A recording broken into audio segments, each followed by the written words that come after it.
First time T20 world cup हुआ था 2007 में, जिसमें हम रनर अप रहे और वहाँ पे हमने जो छोटी सी मिस्टेक की थी। तो बिफोर द वर्ल्ड कप साहब इन 2009 जब वर्ल्ड कप हमारा जो जर्नी स्टार्ट हो रहा था, तो हमने मीटिंग में ये बात की थी कि हमने वो जो मिस्टेक्स हमने किए उसको दोबारा रिपीट नहीं करना और जितना हो सके वो उन मिस्टेक्स को ओवरकम करना है। तो आई थिंक एक ज़बरदस्त जर्नी रही हमारी और बड़ा ज़बरदस्त एक मोमेंटम हमारा। इनिशियली हमारा स्टार्ट इतना अच्छा तो नहीं था, लेकिन जब हमारा मोमेंटम एक दफ़ा बन गया और जिस तरह हम फिर बैक टू बैक मैचेस जीते, फिर एक टाइम ऐसा आया कि हमने नीदरलैंड के अगेंस्ट अच्छे मार्जिन से जीतना था, फिर हमने आगे क्वालिफाई करना था। वहाँ पे वो जो एक मोमेंटम पीछे से हमारा बना हुआ था और जिस तरह लड़कों की फॉर्म लगी हुई थी, तो वो उसके बाद जब हमने क्वालिफाई किया अगले राउंड के लिए, तो सारे लड़के बड़े जल्द थे, एक दूसरे को सपोर्ट कर रहे थे और बैक ऑफ द माइंड यही था कि हमने इंशाल्लाह इस दफ़ा ये ट्रॉफ़ी जीतनी है। मुझे अपने रोल का पता था कि मेरा रोल टीम में क्या है, मुझे कहाँ पे बॉल करने हैं, किस वक्त मुझे जो टीम मेरे से डिमांड कर रहे हैं, जो मेरे से चाहते हैं। उस टाइम पे जब मैं आया तो ऑब्वियसली उस टाइम पे स्कोर ऑन द बोर्ड था, उनको अच्छा एक स्टार्ट मिल गया था, तो क्लैरिटी थी कैप्टन की तरफ से, मैनेजमेंट की तरफ से भी कि मेरा जो रोल है उसको किस तरह प्ले करना है। आई थिंक एक मोमेंटम वहाँ पे मेरे लिए जो टर्निंग पॉइंट आप कह सकते हैं कि जो first time T20 world cup में या T20 क्रिकेट में पहली दफ़ा 5 विकेट जो लेने वाला जो बॉलर में बन गया था। जो शाहिद भाई ने जो कैच पकड़ा था, बड़ा काफ़ी दूर था वो बॉल में डाउन पे सर्कल से दौड़ के वो गए थे और ऑलमोस्ट बाउंड्री के साथ वो जो कैच पकड़ा, तो आई थिंक वो एक टर्निंग पॉइंट कह सकते हैं। आई स्टिल रिमेंबर कि लॉर्ड्स में हम तकरीबन 2 घंटे के लिए हम उधर बैठे हुए थे। मैच सेरेमनी के बाद भी हम 2 घंटे, क्योंकि बाहर जितने भी हमारे पाकिस्तानी कम्युनिटी थी उन्होंने लंदन को बिल्कुल जम पैक किया हुआ था। मेरे ख्याल में 2007 की वजह से स्पेशली पाकिस्तान के लिए भी और मेरे लिए बड़ा स्पेशल था। तो बिल्कुल एंड पे जाके हम उस ट्रॉफ़ी को नहीं जीत पाए 2007 में, तो एक रिग्रेट थी। 2009 में जब हम जीते बहुत ही स्पेशल मोमेंट था, क्योंकि राइट आफ्टर आप कहेंगे कि 1 साल के बाद बीच में 8 आया और 9 में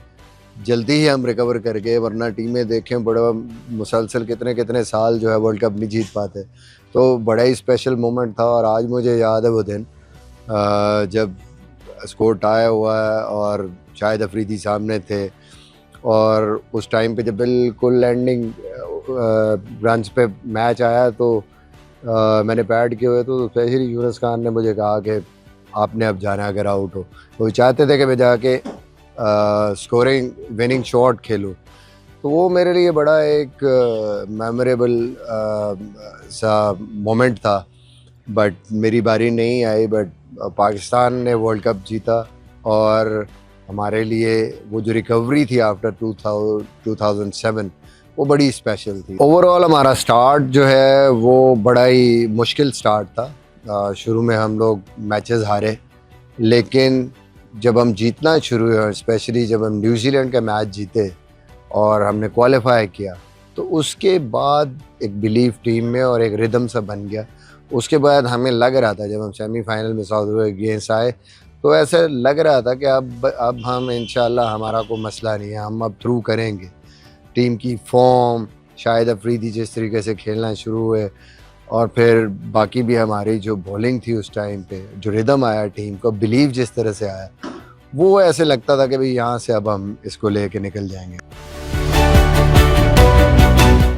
2009 में मैं पेशावर से अंडर 13 खेल रहा था, तो उस टाइम पे घर पे टीवी नहीं था, तो मैं कैंप करके वापस आया तो बड़े भाई से पूछा तो उसके साथ मोबाइल था, तो फिर मुझे सुबह पता चला कि यूनुस भाई की कप्तानी में 2009 का वर्ल्ड कप हम जीते थे। खुशी इस बहुत ज़्यादा हुई उस टाइम पे, क्योंकि पाकिस्तान जीता। हम खुद पाकिस्तानी है, अच्छा लगता है कोई भी इवेंट, बड़ा इवेंट जीते, और हम पूरे पाकिस्तान के लिए एजाज़ की बात थी। काफ़ी अरसे बाद पाकिस्तान कोई ICC की ट्रॉफ़ी जीता था, तो बहुत ज़्यादा यादें, और उस वक्त छोटे थे स्कूल में, तो मुझे जो मोस्टली याद है मेरे पेपर्स चल रहे थे, बट ऑब्वियसली जो सेमीफाइनल और फाइनल था उसका बहुत ज़बरदस्त था। और एक न्यूजीलैंड वाला मैच था जिसमें पाकिस्तान ने बहुत अच्छा न्यूजीलैंड को जल्दी आउट किया था, और जिस तरह लाला ने जो है, शाहिद अफरीदी ने 2 इनिंग्स खेली थी और उसके बाद AB de Villiers को आउट किया था, और मुझे डेल स्टेन को जो छक्का मारा था कामरान अकमल ने, वो बहुत अच्छा है। उमर गुल के यॉर्कर्स उस टूर्नामेंट में थ्रू आउट द टूर्नामेंट, वो एक बहुत की पॉइंट था। तो बहुत सारी ऐसी यादें हैं, यूनुस भाई की कप्तानी, मोहम्मद आमिर का स्पेल, सईद अजमल की बॉलिंग, तो ओवरऑल टीम की परफॉर्मेंसेस बहुत ज़बरदस्त थी। मेरे पेपर्स चल रहे थे तो मुझे अच्छे से याद है, सेलिब्रेट तो नहीं कर पाया। मुझे याद है कि मेरे मैथ्स के ट्यूटर आए हुए थे और हमने फाइनल हम दोनों ने देखा था और साथ में थोड़ा थोड़ा करके देखा था, क्योंकि पेपर्स भी थे और मैच भी देख रहे थे, तो इसने सेलिब्रेट तो नहीं किया, बट इतनी इजाज़त मिल गई थी पेरेंट्स